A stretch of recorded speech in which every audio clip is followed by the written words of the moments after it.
Hi, I'm so sorry I haven't been here for a couple weeks, but I just wanted to tell you guys that I missed all of you. I hope everybody is doing well. I hope everybody's doing all of their homework and doing all of their schoolwork like they're supposed to, helping out mom and dad at home, cleaning, keeping your rooms up, making your beds, and lots of reading, I hope. But if not, this is what tonight is for. We're going to read tonight. We're going to read a couple stories. One is about Princess Tiana. She is from The Princess and the Frog. And then Aurora, who is Sleeping Beauty. So I have a couple little stories for you. It's from this great little book. I love this book. And it's the 5-Minute Princess Stories book. You can buy this at Walmart, Target, any of those places. But this book is just fun because the stories aren't too long, but they're good for everybody to just sit around and enjoy a nice little read. So with that, we're going to get started. The first story, The Princess and the Frog. A surprise guest. I wonder who the surprise guest is. Let's find out. It was a balmy afternoon in New Orleans. Perfect for a night with friends. "Charlotte, honey," Big Daddy LeBouf called to his daughter, "how about going to Tiana's palace for supper tonight?"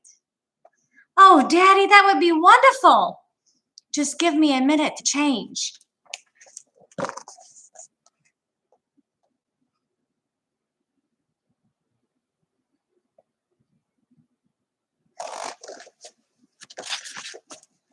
A little later, Big Daddy and Charlotte drove off. They did not realize Stella, their dog, was asleep in the back of the car.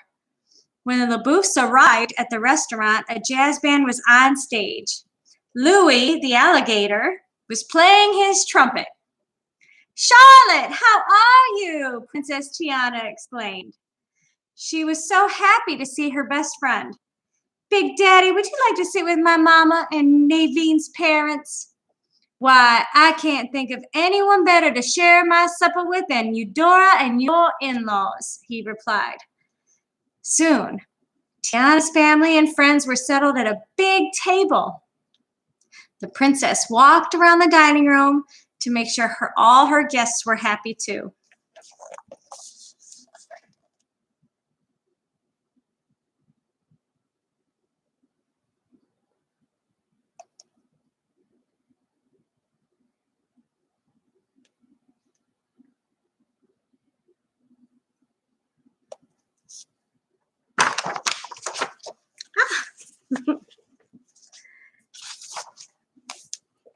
Meanwhile, Stella had woken up. The dog climbed out of the LeBouf's car and she looked around, very curious as to where she was at. Immediately, she caught the mouth-watering scent of Tiana's beignets.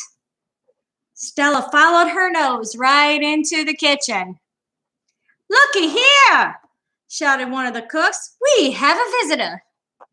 "Here you go, puppy. Have some of this gumbo. It's a new recipe." Stella eagerly tasted the dish. It was delicious. A moment later, a waiter threw her a very large bone. This dog could not believe her luck. Stella spent the whole evening in the kitchen. While Charlotte and Big Daddy dined to Louie's jazz music and talked with their friends, Stella was busy getting all kinds of treats from the kitchen.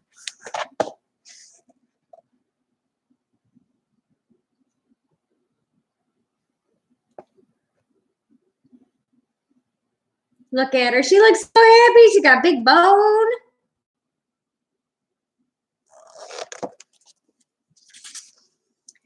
Late that night, after the jazz number had been played and all of the guests went home, Charlotte and Big Daddy never realized that Stella was also at the restaurant. "Ta-ta," Charlotte called as they left. Eudora left with Navine's parents. Turning to her daughter, she said, "I have never heard a band play quite that well. And that new gumbo, oh, absolutely delicious." I'll see you tomorrow, sweetheart. After Princess Tiana walked her family to the door, she went back to the dining room to finish cleaning up.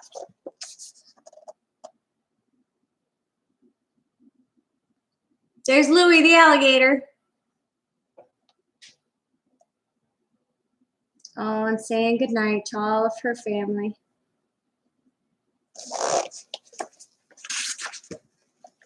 A few moments later, Louie and the band went to the kitchen for their evening meal.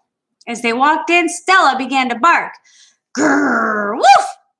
She was terrified of the giant alligator. Oh, now hold on, little dog. Louie spoke to Stella. I'm not here to eat you. I just wanted a taste of the chef's new gumbo. But Stella, she was still frightened, so she kept barking. The kitchen staff and the band members looked at each other. They were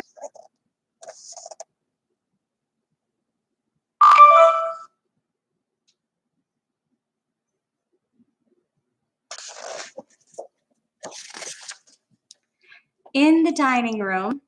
Tiana and Naveen heard the barking. They rushed over to see what was causing such commotion.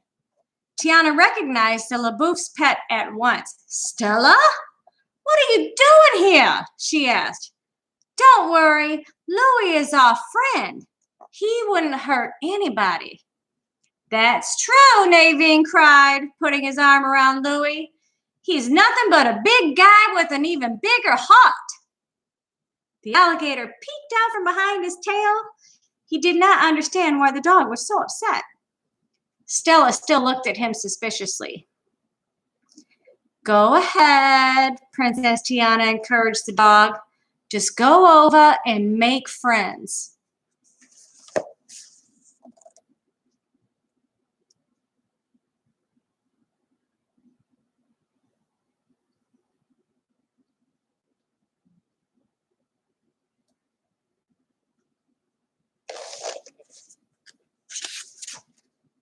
Cautiously, Stella walked toward Louie. The alligator stayed very still. He did not want to frighten the dog all over again. See, nothing to be scared about, Naveen said. Soon, Stella realized Louie was harmless. The dog, now she's wagging her tail because she's happy now. Then she smells some delicious chicken. Tiana smiled. Let's get dinner for y'all. The princess and the kitchen staff quickly put together a supper out of that evening's leftovers. As if the dog has not had tons to eat the whole night, right?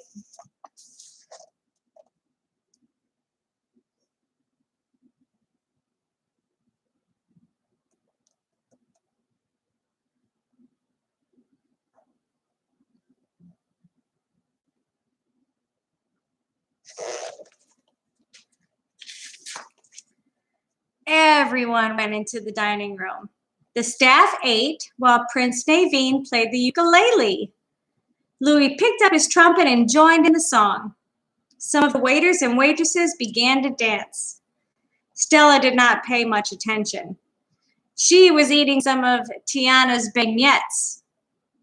A while later, the staff headed home.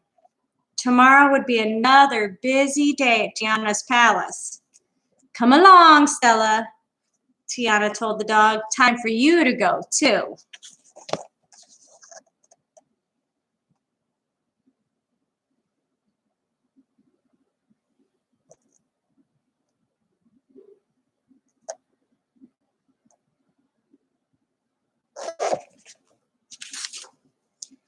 The prince and princess brought Stella to Charlotte's house.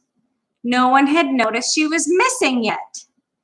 Good night, Stella, Princess Tiana said, giving the dog a big hug.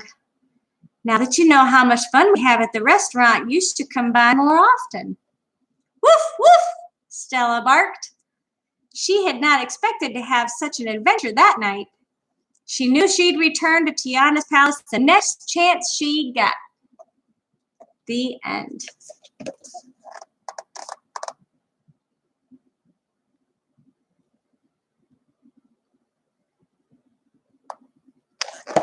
How did you like that one? That was a pretty neat little story, huh?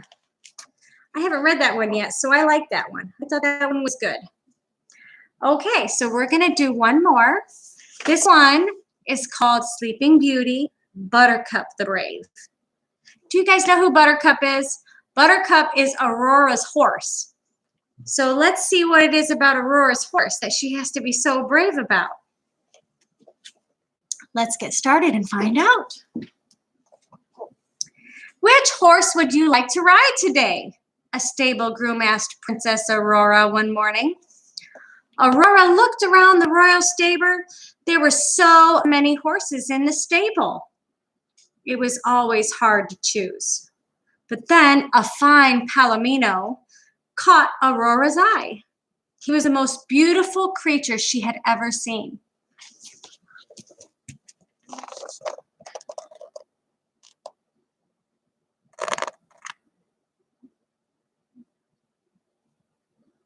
He's a pretty little horse, isn't he?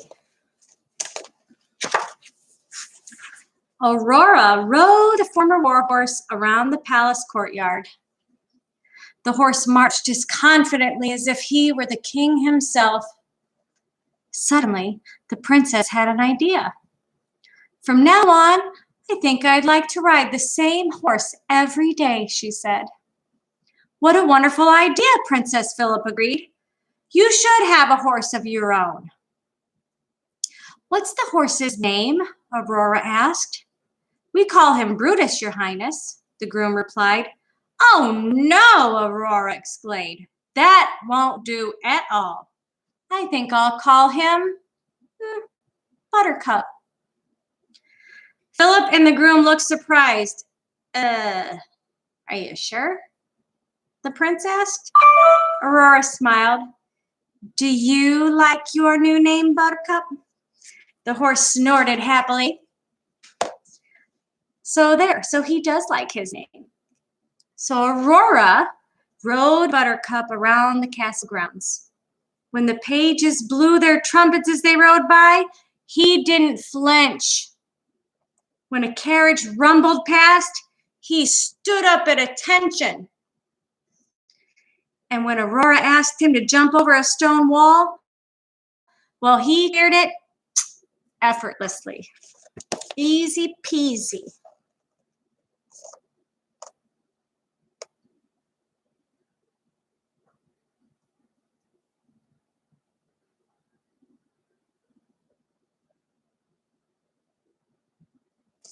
She loves Buttercup. The next day, Aurora decided to ride Buttercup out to the fairy's cottage. Why don't you let me saddle up Samson and come with you, Philip suggested, looking worried. Don't be silly, Aurora said with a laugh. I grew up in these woods, remember? Besides, I'll be with Buttercup. He'll take care of me. Aurora and Buttercup pranced off. But the moment they entered the woods, Buttercup became a very different horse. He began to walk slowly. He looked around very nervously. And when some of Aurora's woodland friends appeared, Buttercup tried to run away. He was scared.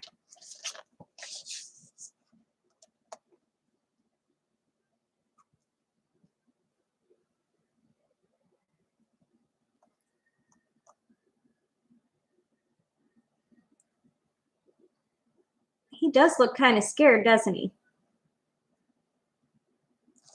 Look at those squirrels. They're just making fun of him. I don't think he's ever seen a squirrel before. That might be why he's a little afraid. What is the matter, Buttercup? Aurora asked. Well, there's nothing to be frightened of. She could hardly believe the change in her horse. He was even afraid to step over a branch. When she asked him to walk through the forest stream, he nearly fainted. Poor Buttercup. By the time she reached the cottage, Aurora was feeling a little bit frustrated. How could a horse who was so brave at the palace be so timid in the woods? Flora, Fauna, and Merryweather hurried out of their cottage. Oh, what a beautiful pony, Merryweather exclaimed. Aurora sighed. Oh, he is beautiful, she said, but he seems to be afraid of everything in the woods. I'm sure it will be all right, Flora said. You'll just need to be patient with him, that's all.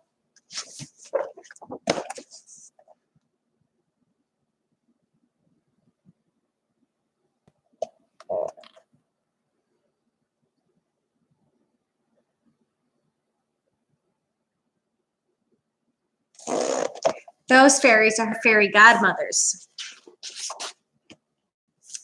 Yes, dear, be patient, Merryweather agreed. But she sounded distracted. She moved closer to the horse. What a nice coat he has, and such shiny hooves, Fauna added. Though he might look even nicer if his hooves were another color. Merryweather mused. Zap! She aimed her wand, and just like that, Buttercup's hooves turned blue. Oh, don't be silly, Flora exclaimed. A horse shouldn't have blue hooves.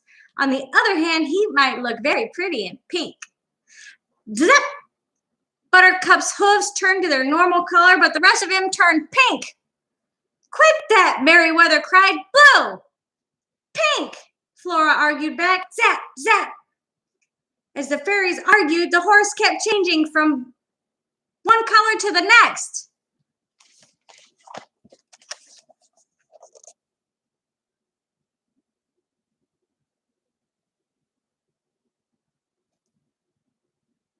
Poor Buttercup, he's going from pink to blue to pink to blue. Look, there he is, pink. I'll show you that picture. Pink, blue, blue hooves. Oh my jeez. Aurora watched her new horse change color. That did not seem to bother him at all. But when a stray leaf fluttered down, he jumped and snorted as if it were a horse-eating dragon. What was she gonna do? She didn't want to give up on him because he was so perfect in every other way. Soon it was time to say goodbye to the fairies.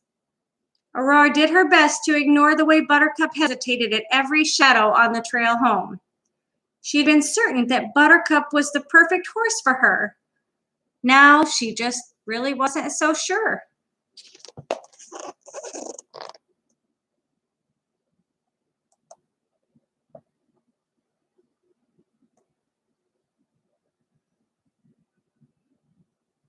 She looks sad. She just doesn't know what to do. She doesn't know why he's so scared of everything all of a sudden. Suddenly, Buttercup stopped abruptly. What is it this time? Aurora asked with a sigh. Then she looked at the trail ahead and gasped in horror. An enormous mountain lion was blocking their path. Aurora's heart was pounding as she watched the creature creep closer. If Buttercup could be scared by a bunny rabbit, he was certain to go crazy over this mountain lion. They were definitely in big trouble. To Aurora's surprise, Buttercup didn't panic or try to run. Instead, he stood proudly and puffed himself up to look even bigger than he was. He planted his hooves and he snored angrily at the mountain lion. Then he marched forward and struck out at the lion with his front hooves. Aurora just hung on. She was still very scared. But it seemed that this time, Buttercup wasn't scared. There's the mountain lion.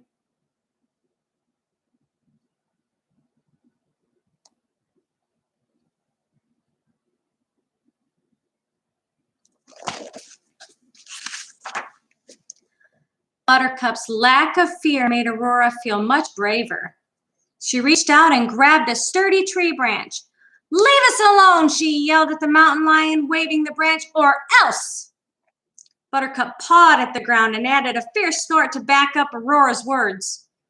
When the mountain lion didn't budge, Then Aurora reached out and gave the lion a smart rap on the nose with her branch. The lion let out an embarrassed yowl.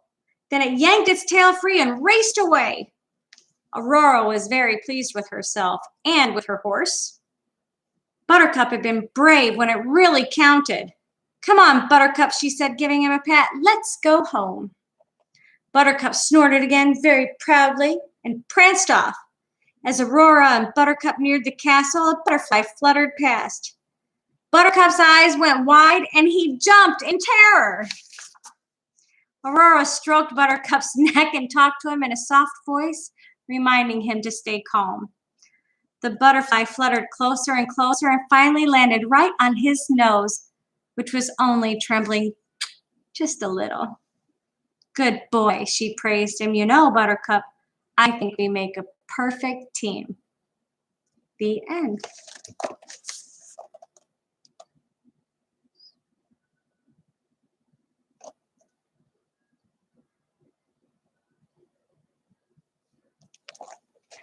Well, that is all for tonight. I hope you guys had a great evening. I hope you enjoyed your stories. And I will do everything in my power to make sure that I'm back here next Wednesday again to read to you some more. You guys have a great night. Be good. Get your schoolwork done. And I'll talk to you soon.